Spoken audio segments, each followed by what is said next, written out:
നാശം, ഈ പൈപ്പ് ഇതുവരെ റെഡിയായില്ലല്ലോ. എത്ര ദിവസം എന്ന് വെച്ചിട്ടാ പുറത്തു നിന്ന് വെള്ളം കോരി വന്നിട്ട് കഴുകുക. പണിയെടുത്തെടുത്തെടുത്തെടുത്തെടുത്ത് മനുഷ്യന്റെ ഓപ്ര സെറ്റ് ഇളകി. ആ കമലേ, ഞാൻ ഓഫീസിൽ പോകാൻ റെഡി ആയിട്ടോ. കഴിക്കാൻ വല്ലതും ഉണ്ടോ ഇവിടെ? ഉണ്ട. കോട്ടും സൂട്ടും ഇട്ട് എപ്പോഴും കെട്ടിയിറങ്ങി പോയാൽ മതിയല്ലോ നിങ്ങൾക്ക്. ദേ മനുഷ്യ, എത്ര ദിവസമായി ഞാൻ നിങ്ങളോട് പറയുന്നു ഈ പൈപ്പ് ഒന്ന് ശരിയാക്കി തരാൻ. 3 നേരം വെച്ച് വിളമ്പണമെങ്കിലേ അതിന് വെള്ളം വേണം. അത് നിങ്ങൾക്കറിയില്ലേ? അറിയാം. ഓഹോ, അറിയാമല്ലേ? എന്നിട്ടാണല്ലേ പൈപ്പ് റെഡിയാക്കി തരാത്തത്? ഓ എന്റെ കമലേ, ഒരു വൈക്കോട്ട് ഇറങ്ങുമ്പോൾ നിന്റെ ഈ പരാതിയും കൊണ്ട് വരില്ലേ നീ? ഹാ, എന്നാ ഒരു കാര്യം ചെയ്യാം. 3 നേരം ഭക്ഷണം നമുക്ക് പുറത്തു നിന്ന് വാങ്ങി കഴിക്കാം. എനിക്കെങ്ങും വയ്യ കോരി കൊണ്ടുവന്നിട്ട് ഭക്ഷണം ഉണ്ടാക്കാൻ. ഇപ്പം വരും ഓരോരുത്തരായിട്ട് ഇന്നെന്താ ഫുഡ് എന്ന് ചോദിച്ചിട്ട്. നിങ്ങൾക്കിതൊന്നും അറിയണ്ടല്ലോ. ദേ മനുഷ്യ, ഞാൻ മര്യാദയ്ക്ക് പറയാ, വൈകുന്നേരം ഒരു പ്ലംബറെ കൂട്ടി വന്നിട്ട് ഈ പൈപ്പ് ശരിയാക്കി തന്നോ, അല്ലെങ്കിൽ ഞാൻ ഈ അടുക്കള പൂട്ടി സമരം ചെയ്യും. അതുമല്ലെങ്കിൽ ഞാൻ കെട്ടും വട്ടിയും എടുത്ത് എൻ്റെ വീട്ടിലേക്ക് പോകും. അതാ നിനക്ക് നല്ലത്. എന്തോന്നേ? അയ്യോ, ഒന്നും പറഞ്ഞില്ലേ, ഞാൻ പോവുകയാണെന്നാ പറഞ്ഞത്. ആഹാ, അപ്പൊ നിങ്ങൾക്ക് ഭക്ഷണം വേണ്ടേ? ഹോ, വേണ്ട വേണ്ട, വയറ് നിറഞ്ഞു. ഇതിലും വേദം ഭക്ഷണം കഴിക്കാതിരിക്കുന്നതാ. അപ്പൊ നിങ്ങൾ ഈ പൈപ്പ് ശരിയാക്കി തരുന്നില്ലേ? എന്റെ പൊന്നു കമലേ, ഞാൻ ആ പ്ലംബറോടൊന്ന് വരാൻ പറയാം. അവൻ വന്നിട്ട് വൈകുന്നേരം ശരിയാക്കി തന്നോളാം. അതുവരെ നീ ഒന്ന് സമാധാനമായിരിക്കേ. ഇന്നൊരു ദിവസം കൂടെ നീ എങ്ങനെങ്കിലും ഒന്ന് അഡ്ജസ്റ്റ് ചെയ്. ഇന്നൊരു ദിവസം കൂടെ മാത്രം ഞാൻ ക്ഷമിക്കും. അതുമല്ലെങ്കിൽ ഉറപ്പായിട്ടും ഞാൻ പറഞ്ഞതുപോലെ ചെയ്യും. മടുത്തു എനിക്ക്. എന്റെ പൊന്നോ, ചെയ്യാമേ.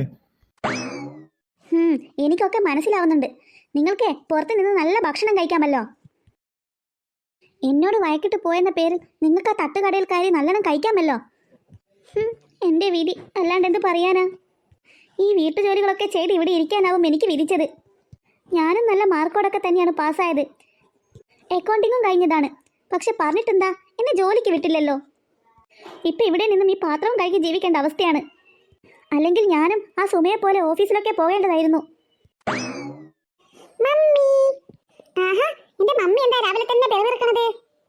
അച്ചച്ചോ, മമ്മിക്ക് എന്ത് പറ്റി? മമ്മിയുടെ മുഖത്തെന്താ ഒരു മ്ലാനത? ഹോ, ഒന്നും പറയണ്ട മോളെ, ഞാൻ എന്റെ അവസ്ഥയെ പറ്റി ഓർക്കുകയായിരുന്നു. മമ്മിയുടെ അവസ്ഥയോ? മമ്മിക്ക് എന്താ അവസ്ഥ? മമ്മിക്ക് ഇവിടെ സുഖമല്ലേ? പിന്നെ സുഖം കൊണ്ട് എനിക്ക് ഇവിടെ ഇരിക്കാൻ പറ്റാത്ത അവസ്ഥയാണ്. എന്താ മമ്മിയുടെ പ്രശ്നം? പറ, ഞാനൊന്ന് കേൾക്കട്ടെ. ഒന്നുമില്ല പൊന്നോ, ഈ വീട്ടുജോലി തന്നെയാണ് എൻ്റെ പ്രശ്നം. ഇപ്പം വിചാരിക്കാം എന്തെങ്കിലും ജോലിക്ക് പോയാൽ മതിയായിരുന്നു എന്ന്. അത് ഞാൻ മമ്മിയോട് അങ്ങോട്ട് പറയാനിരിക്കുകയായിരുന്നു. എൻ്റെ കൂട്ടുകാരികളുടെ അമ്മമാരുണ്ടല്ലോ, അവരൊക്കെ എന്തോ ജോലികളാണ് ചെയ്യുന്നത്. ഒരാൾ അക്കൗണ്ടന്റ് ആണ്, ഒരാൾ ടീച്ചറാണ്, ഒരാൾ ഓഫീസിൽ വർക്ക് ചെയ്യാണ്. എന്നോടും എല്ലാവരും ചോദിക്കും നിന്റെ മമ്മിക്ക് എന്താ ജോലിയെന്ന്.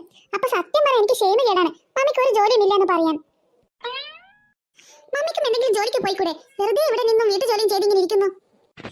എനിക്ക് ആഗ്രഹമില്ലാഞ്ഞിട്ടല്ല മോളെ, പക്ഷെ ഇപ്പൊ ഇനി എനിക്ക് എന്ത് ജോലി കിട്ടാനാ? അതും ഈ പ്രായത്തിൽ ചെയ്യാൻ പറ്റുന്ന എന്ത് ജോലിയാ ഉള്ളത്? നിനക്കെന്തെങ്കിലും ജോലിയെ പറ്റി ഐഡിയ ഉണ്ടോ? അങ്ങനെയെങ്കിലും എനിക്ക് പറഞ്ഞതാ, ഞാനത് ചെയ്യാം. മമ്മിക്ക് കുറച്ച് ഏജ് ഓവറാണ്. ഒരു കണക്കിന് മമ്മിക്ക് ഇവിടുത്തെ വീട്ടു ജോലികൾ തന്നെയാ നല്ലത്. ഈ പ്രായത്തിൽ ചെയ്യാൻ പറ്റിയ ജോലി അത് തന്നെയാണ് വീട്ടു ജോലി. ഇവിടെയൊക്കെ തൂത്തു വാരുക, പാത്രം കഴുകുക, മുറ്റം അടിച്ചു വാരുക, അങ്ങനെ എന്തോരം ജോലികളുണ്ട്. നിർത്തടി അവളുടെ ഇളി. വല്ല കാര്യമായി പോയി അവളുടെ 32 പല്ലും കാട്ടിയുള്ള ഇളി. നോക്കിക്കോ, എന്തെങ്കിലും ഒരു ജോലി ഞാൻ ചെയ്യാതിരിക്കില്ല. മമ്മിയൊക്കെ ഇപ്പൊ തള്ള വൈബിലാണുള്ളത്. വൈബൊക്കെ മാറ്റി മമ്മി. മമ്മിയുടെ കോലം കണ്ടാൽ തന്നെ ആരാ മമ്മിക്ക് ഒരു ജോലി തരിക? അതൊക്കെ അപ്പത്തെ സുമയാണ്ടി, എന്താ ഒരു ലുക്ക്. ഡി പേക്രാച്ചി, നിന്നോടാ നിർത്താൻ പറഞ്ഞത്. അധികം മുന്നിൽ നിളിക്കാണ്ട് നിന്നാലേ നിന്റെ 32 പല്ല് ഞാൻ കൊയിച്ചിടും. പോടി അവിടുന്ന്. നീ നിളിക്കാണ്ട് കയറി പോടി അകത്തേക്ക്.